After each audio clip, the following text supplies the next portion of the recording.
다니엘 7장 15절에서 28절 말씀 읽었습니다. 다니엘의 그 환상을 해석하고 있죠. 크게 두 단락으로 나눌 수 있겠습니다. 15절부터 18절까지 다니엘이 이 환상에 대한 그 반응, 그리고 본인이 이 환상을 해석할 수 없어서 그 천사에게 그 환상을 해석해 달라고 묻고 그 해석을 받고 있습니다. 두 번째 부분은 이제 19절부터 27절까지 보면 되고요. 짐승들에 관한, 특별히 네 번째 짐승에 관한 그 해석입니다. 그리고 마지막 28절은 이제 맺는 말로 보면 되겠습니다. 먼저 15절, 18절 보시면 다니엘이 환상으로 인해 번민에 빠집니다. 그래서 다니엘이 주변의 한 천사, 그 곁에 모셔선 자들 중 하나에게 그 환상의 내용에 관해서 묻고 있습니다. 그러니까 그가 이 환상에 대해서 굉장히 간략하게 요약적으로 해석을 해주고 있습니다.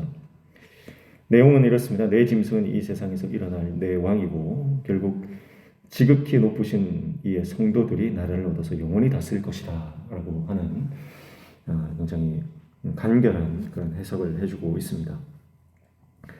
이 다니엘의 계시, 이 묵시는요 여러 가지 해석이 있습니다.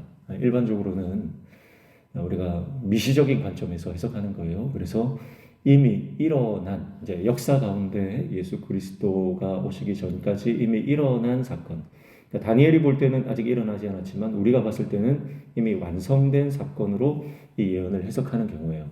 우리가 어제 살펴봤지만 그것이 이제 바벨론, 또 메데, 바사, 또 그리스로 이어지는, 헬라 제국으로 이어지는 그런 열강들의 탄생과 쇠퇴, 이것으로 해석하는 것이 가장 일반적입니다. 그러나 거시적인 해석도 있어요. 그래서 이것이 아직 완성되지 않은 해석으로 보는 겁니다. 아직 이 다니엘의 묵시가 여전히 진행되고 있는 것으로 이렇게 보는 해석도 있습니다. 다양한 해석들이 있기 때문에 이것이 뭐가 정답이다 이렇게 말할 수는 없어요. 그래서 우리가 일반적으로 해석하는 것들을 우리가 살펴보고, 그러나 이것이 역사 가운데 아직 열려있는 사건일 수도 있다고 하는 것을 염두에 두어야 하는 것입니다. 그래서 두 번째 단락은 이제 19절에서 27절인데요. 짐승들 중에 네 번째 짐승에 대해서 이제 바라보고 있습니다. 특히 10뿔이 난 이 10뿔 중에서 3뿔을 밀치고 나오는 하나, 11번째 뿔이 있죠. 그 뿔에 대해서 집중을 하고 있습니다. 자, 이 뿔에는 눈도 있고 또 입도 있고 크기도 굉장히 크다 이렇게 말하고 있죠. 특징이 뭡니까? 성도들을 괴롭힌다는 거예요. 그리고 지극히 높으신 이를 말로 대적한다. 신성모독이죠. 이것이 이 11번째 뿔의 특징입니다. 이 10뿔은 헬라 제국의 10왕이다 이렇게 미시적으로 해석할 수 있습니다. 그리고 마지막 뿔은 그 세 왕을 복종시킬 것에 대해서 예언을 하고 있고, 그래서 이제 이걸 역사적으로 보면 헬라 제국의 그 셀류코스 왕조의 10왕을 가리킨다 이렇게 봅니다. 그리고 제거되는 세 왕은 역사적으로 셀류코스 4세와 그의 두 아들 데메트리오스와 안티오코스라고 보는 것이 일반적입니다. 그리고 세 뿔을 밀치고 나오는 11번째 뿔은 이 안티오코스 4세 에피파네스로 봅니다.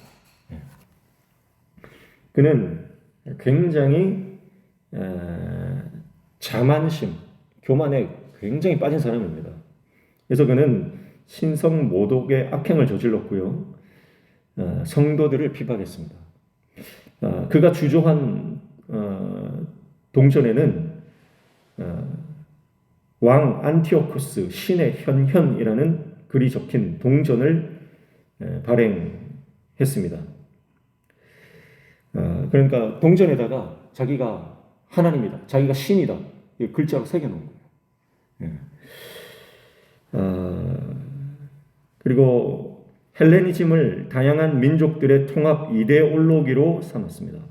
그래서 유다 민족의 고유한 관습을 억압하고 또 이교적인 제의로 대체하려고 했죠. 오늘 말씀을 보면 때와 법이라고 하는 단어가 나오죠. 그래서 25절 보시면 그가 장차 지극히 높으신 이를 말로 대적하며 또 지극히 높으신 이의 성도를 괴롭게 할 것이며 또 그가 또 때와 법을 고치고자 할 것이며 성도들은 그의 손에 붙임받아 한 때와 두 때와 반 때를 지내리라 이렇게 말씀합니다. 여기 나오는 때와 법을 고치고자 할 것이다 라고 할 때 이 때와 법은 바로 유대 절기, 때, 절기와 법, 율법을 말하는 것입니다. 그러니까 이제 유대 민족의 고유한 관습을, 그러니까 이 하나님 여호와 신앙을 굉장히 핍박했다는 거죠. 그리고 이것을 헬레니즘으로 이제 대체하려고 했던 것입니다. 그리고 한때, 두때, 반때는 이제 이 동안에 이 극심한 그 박해가 있었다라고 하는 것인데요. 보통은 이 한때, 두때, 반때를 다 합쳐가지고요. 1년과 2년과 반년 이렇게 봅니다. 그러니까 다 합치면 3년 반이죠. 역사적으로 보면 실제로 그는 주전 167년 예루살렘 성전을 장악해서 그 안에 가증한 우상들을 세웠습니다. 그리고 예루살렘 성전에서 우상 숭배를 했어요. 그런데 약 3년 후 주전 164년에 유다 마카비가 이 모든 셀루키스 왕조를 몰아내고 성전을 회복하거든요. 그러니까 이 3년 한때 두때 반때를 3년 반으로 보는 것이죠. 그래서 하나님의 백성들이 세상의 제국에 의해서 지배를 당하고 또 핍박을 당하는 그 때를 말하는 것입니다. 그래서 이제 미시적으로 보면 이렇게 해석을 할 수가 있고요. 초반에 말씀드린 대로 거시적으로 본다면 인류 역사 전체, 그러니까 세상의 종말 때까지 이루어지는 사건으로 또 보기도 하는 것입니다.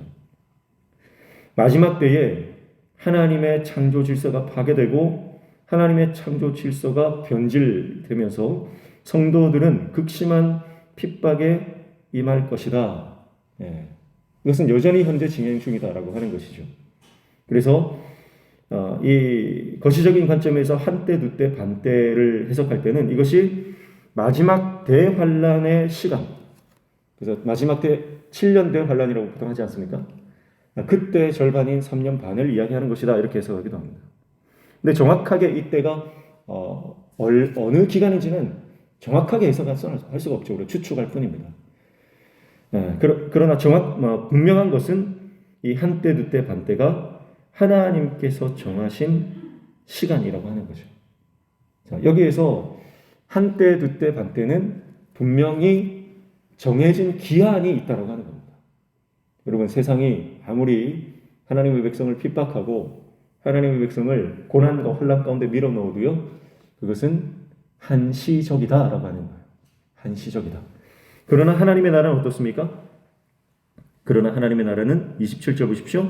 나라와 권세와 온 천하 나라들의 위세가 지극히 높으신 이의 거룩한 백성에게 붙임받으리니 그의 나라는 영원한 나라이라. 그렇게 말하죠. 영원한 나라. 그러니까 인간의 나라, 인간의 제국은 기한이 정해져 있고 그들이 아무리 하나님의 나라를 핍박하고 박해하고 성도들을 공격한다 할지라도 그것은 정해진 기한이 있다. 끝이 있다라고 하는 것입니다. 그러나 하나님의 나라, 복음은 예수 그리스도의 이 나라는 끝나지 않는 영원한 나라다라고 하는 것을 말씀하고 있는 것입니다.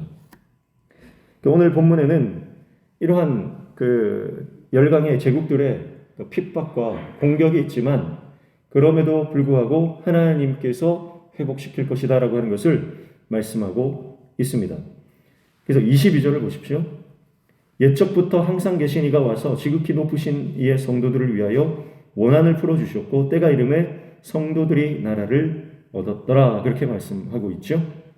옛적부터 항상 계시니 어제 살펴봤지만 하나님의 영원성, 영원하신 그 하나님, 어떤 시대나 어떤 특정한 공간에 국한되시는 분이 아니고 모든 성도와 예루살렘에 있든 이방 땅 어디에 있든 땅 끝에 있든지 간에 함께 하시며 하나님을 바라보는 자에게 간섭하시고 역사하시는 그 놀라우신 하나님, 초월자이시며 영원하신 그 하나님께서 어떻게 하신다는 거예요?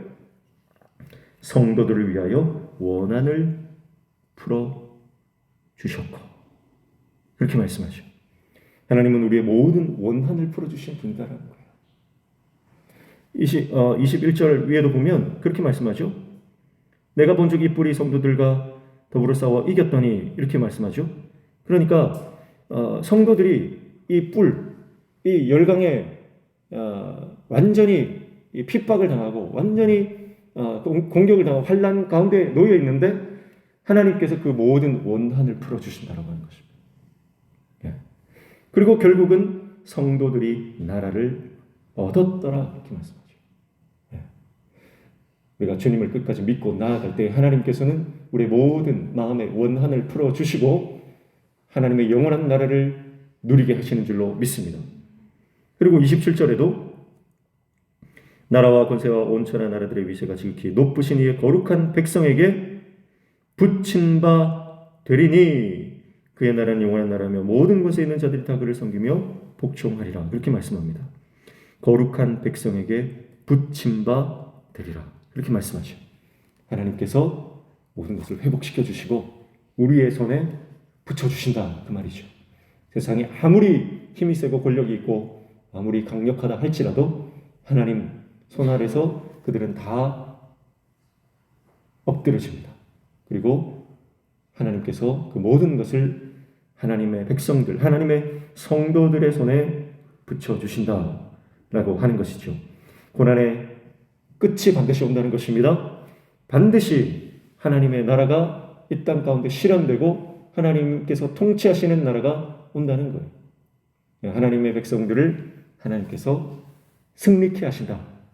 승리케 하시는 하나님의 놀라운 역사를 다니엘의 계시를 통해서 말씀하고 있는 것입니다.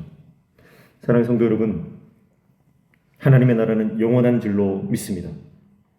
우리가 지금 겪는 고통과 아픔과 상처와 여러 가지 억울한 일들은 끝이 있습니다. 반드시 끝이 있습니다. 그리고 우리는 모든 눈물과 모든 우리의 아픔을 만지시고 닦아주시며 우리를 회복시키시는 그 영원한 하나님의 통치와 다스림 가운데 우리를 인도하실 것입니다. 우리는 이 땅에서 이미 그 하나님의 통치와 다스림을 받고 살아가는 존재죠. 그래서 어쩌면 우리가 세상의 한복판에서 시련과 고통과 핍박이 있을지라도 우리는 하나님의 그 통치와 다스림 가운데 영원한 위로와 승리를 경험하며 이 땅을 살아가고 궁극적으로 하나님 나라에서 영원히 그분과 동행하게 될 줄로 믿습니다. 세상이 갈수록 악해지고요. 하나님 믿는 신앙을 지키는 것이 힘들어지는 그 모습입니다. 다니엘의 그 환상이 여전히 현재 진행 중이라고 본다면요, 이 세상의 권세는 더 세질 거예요. 지금 보시면 이 세상의 제국이 우리가 지금 되어져가는 형국이 굉장히 더 악해집니다. 코로나를 지나면서 신앙을 지키는 것이 얼마나 힘든 것인가라고 하는 것을 절감하고요. 그리고 앞으로 더 힘들어질 거예요. 시간이 흐르면 흐를수록 우리가 하나님 믿는 신앙을 지키는 것이 보통 어려운 일이에요. 그러나 그때에도 우리가 주님을 끝까지 붙들고 하나님께서 주실 승리를 바라보며 이 믿음의 길을 끝까지 가야 할 줄로 믿습니다. 그때 하나님께서는 결국 승리를 맛보게 하실 것이고 이 모든 기한이 차서 한때 그때 반때에 이 정해진 기한, 하나님의 정해진 때를 우리가 지나면 반드시 하나님께서 회복시키며 하나님의 영광을 드러내시고 하나님께서 승리하게 하시는 놀라운 그 은혜를 맛보게 될 줄로 믿습니다. 다니엘에게 지혜가 있는 게 아니에요. 다니엘에게 능력이 있는 게 아닙니다. 그와 함께 하시는 하나님, 그에게 지혜를 주시고 능력을 주시는 것이죠. 세상의 한복판에서 정말 급변하는 정세 가운데 왕권이 바뀌고 그를 모의하고 죽이려고 하는 많은 적대적인 세력들 그들을 이기게 하시고 모든 역경을 통과하게 하신 분이 하나님이세요. 오늘 이 말씀에 보면요, 다니엘은 이 환상을 해석할 능력이 없다는 것을 강조하고 있습니다. 그래서 15절에도 마음에 근심하는 번민하는 다니엘. 왜냐하면 이걸 해석할 수 있는 능력이 다니엘에게 없는 거예요. 마지막에도 28절에 뭐라고 하면서 마칩니까? 다니엘은 번민하며 얼굴빛을 변했다. 다니엘에게는 능력이 없고 다니엘 안에는 이것을 해석할 만한 지혜가 없다는 거예요. 그러나 누가 해석해 주십니까? 하나님께 가서 물었더니 하나님이 해석해 주시고 하나님이 지혜를 주시고 하나님이 답을 주신다. 여러분, 이게 성도의 모습입니다. 우리 안에 답이 없습니다. 그러나 예수 그리스도에게 답이 있는 줄 믿습니다. 우리 인생의 답은 예수 그리스도입니다. 그분께 나아가 그분께 묻고 그분께 엎드려 그분을 바라보면 그분이 답을 주시고 우리 삶의 역경을 헤쳐나갈 수 있도록 지혜와 능력을 허락해 주신다라고 하는 것이죠. 오늘 그 주님께 나아가 하나님 주시는 능력과 지혜를 믿음을 얻어 이 험한 세상 오늘도 승리하며 나아가는 하나님의 종들 다 되시기를 주님의 이름으로 축복합니다. 기도하겠습니다. 세상 권력자들에게 성도가 고난을 당하고 온갖 고초를 겪겠지만 결국 승리하게 하시며 하나님의 나라를 누리게 하시는 놀라운 은혜 가운데로 이끌어 가시는 하나님, 그 하나님을 우리가 말씀을 통해 깨달으며 우리가 지금 잠시 당하는 환난에 경한 것이 하나님 주시는 영광에 중한 것에 비할 수 없음을 알고 끝까지 이 믿음의 길을 갈 수 있는 하나님의 종 되게 도와 주시옵소서. 주님께 나아갈 때, 주님께 엎드려 기도할 때 하나님이 우리에게 지혜를 주시고 능력을 주시고 용기를 주시고 믿음을 주시는 줄로 알고 날마다 주님 앞에 나아가 주님께 도움을 구하며 은혜를 구하는 믿음의 사람 되게 도와 주시옵소서. 오늘도 간구하며 기도하는 모든 기도의 제목들 들어 응답하시며 우리 삶에 막혀진 문들을 열어주시는 형통의 은혜를 맛보게 하여 주시옵소서. 예수님의 이름으로 기도하옵나이다. 아멘.